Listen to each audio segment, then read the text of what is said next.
Rodgers, quick throw, and it's intercepted. The NFL is a league where stars rise and fall very fast, and sometimes players who once had the spotlight fade into the background and out of the league. On the other side of that coin, there are some players well past their prime who somehow are still out there grinding on Sundays. Whether they've been bouncing around teams or quietly holding down a roster spot for a couple of seasons now, there are a number of NFL veterans still suiting up that you probably forgot all about. And now, we're going to take a look at 10 NFL players you totally forgot are still playing today.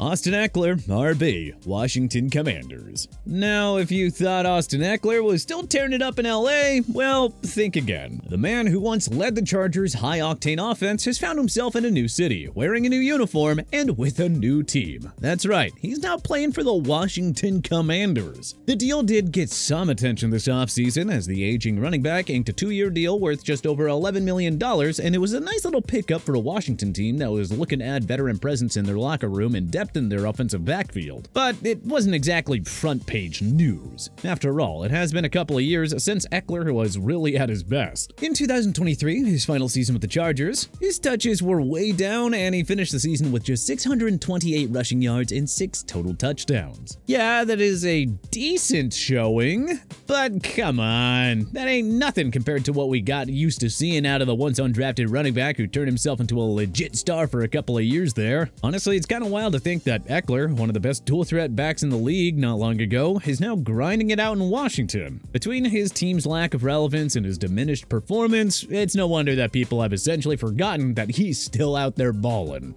Marcus Mariota, QB, Washington Commanders. Austin Ekeler is not the only high-profile player that is essentially under witness protection in Washington. Marcus Mariota, a dual threat in his own right, albeit as a quarterback, is still out there hustling too. Once a Heisman Trophy winner and the second overall pick in the 2015 draft, Mariota's career has been a roller coaster ride. After starting in Tennessee, he bounced around the league before landing in the nation's capital. He may not be the franchise quarterback that Tennessee thought he would be, or that people once expected, but he's still got a role as a capable backup who can provide a spark when needed. Plus, with his athleticism, he'll be able to mesh well with Washington's offense, as it's currently designed for Jaden Daniels, another athletic QB. Who knows, maybe we'll see Mariota get a chance to shine again this season if Daniels has some growing pains or gets bit by the injury bug. But until then, the Hawaiian signal caller is hiding in the shadows.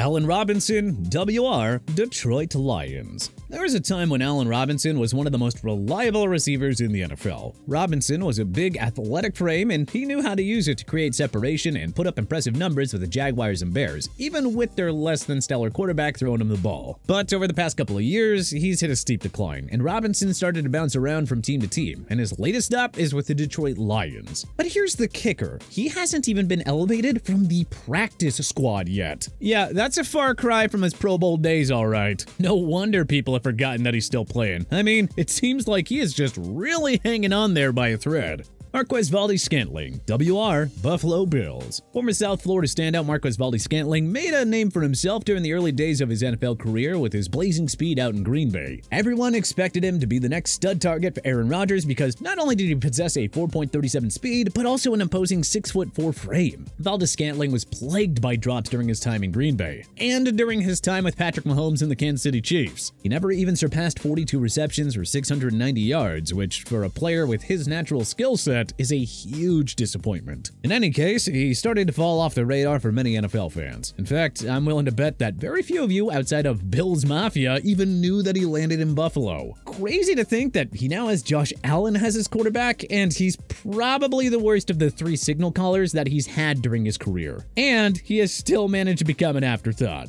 Grady Jarrett, DE, Atlanta Falcons. Grady Jarrett has been a mainstay on the Falcons' defensive line for nearly a decade, but after tearing his ACL last season, he was limited to just 8 games, and Atlanta missed his presence badly, stumbling to a 7-10 finish. Even though the lack of Jarrett was such a factor, many people started to not only write him off, but also just kind of forget about him. And honestly, with how the Falcons were playing last year with their disaster scene at quarterback, I think it's easy to forget about a guy when he's sidelined on that kind of team for most of the season. Heading into 2024, all of the noise down in Atlanta was around their new head coach, Raheem Morris. And of course, the acquisition that they made at quarterback, both with Kirk Cousins in free agency and Michael Penix Jr. in the first round of the draft. As a result, Jarrett, who is heading into his 10th season in the NFL, has had his return to action overshadowed in a big way. Jarrett was still recovering and wasn't fully ready for OTAs, but he was back at full strength for training camps. He's entering the season at 31 years old. So I think it's fair to wonder how much gas he has left in the tank here. But if he wants people to remember that he's still around and still kicking in the NFL, he'll have to find a way to rally his strength and put forth a couple of vintage performances. Otherwise, I think he'll remain a largely forgotten player of yesteryear.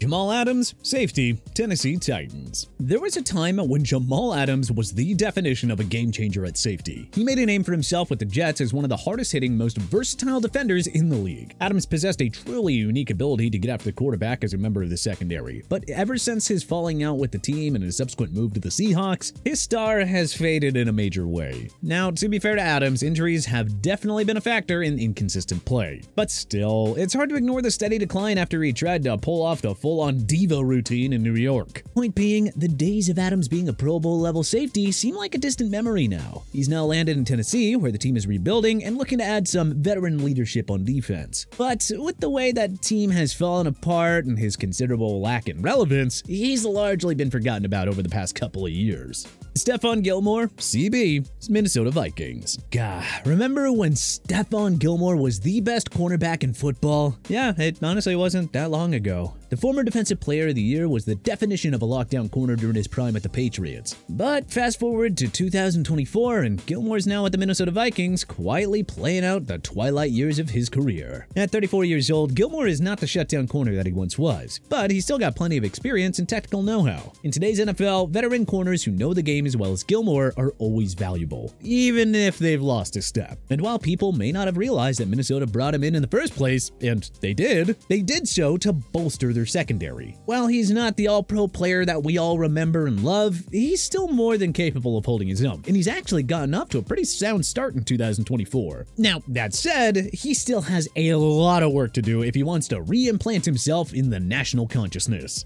Mekhi Becton, RG, Philadelphia Eagles. Mekhi Becton was supposed to be the cornerstone of the Jets' offensive line for years to come when they drafted him 11th overall in 2020. But unfortunately for the gigantic O-lineman and the team that drafted him, that didn't exactly go to plan. His rookie year showed some promise, but the guy just couldn't stay healthy, and injuries really derailed his tenure with the Jets. After missing nearly 2 full seasons due to surgeries on his knee, Becton made a return in 2023. But he wasn't quite the same player, and he started to fade from the national conversation. This offseason, Becton found a new home and signed a 1-year deal worth up to $5.5 million with the Philadelphia Eagles. The 6'7" Becton started 16 games last season, which was his first step in returning to relevance. But considering his injury history and the fact that he missed 33 out of 34 games in 2021 and 2022, it's gonna take more than one decent year in order to regain his footing among the league's fans. Luckily for Becton, the Eagles needed to bolster their offensive line depth after losing Jack Driscoll and Sua Opeta in free agency. So now he has a chance to do that very thing in the city of brotherly love. With the Eagles banking on Becton to find his footing again, he could turn out to be one of the best reclamation projects in recent memory. But until he actually does, I think it's safe to say that he's flying under the radar for most NFL fans.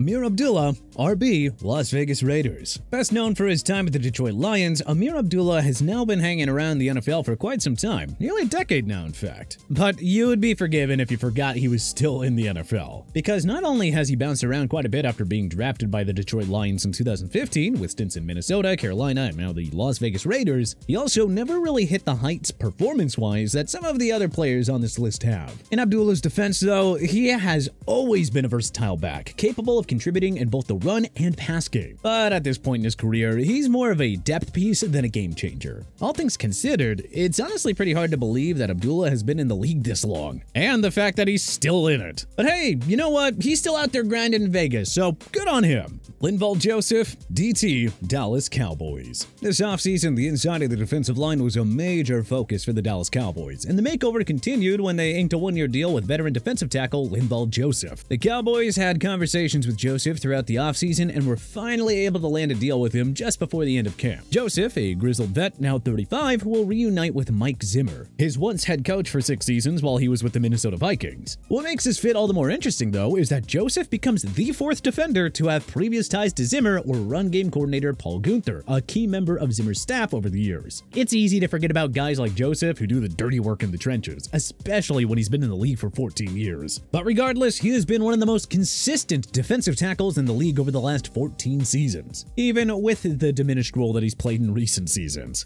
Now that said, it'll be hard for him to really stand out on that Dallas defense with big names like Micah Parsons and Trayvon Diggs absorbing all the attention, so expect Joseph to continue to fly under the radar. But hey, which NFL players did you most forget is still playing in the NFL? Was there any that you disagreed with here? Was there anyone that we may have forgot? Let us know in the comment section below. And hey, if you liked this video and learned a thing or two, clicking that like button helps us out a ton. And you know, we really appreciate it. If this is your first time coming around to TPS though, then subscribing is a great idea, because we put out videos like this every single day. But as always, thanks for watching, and we'll see you guys next time.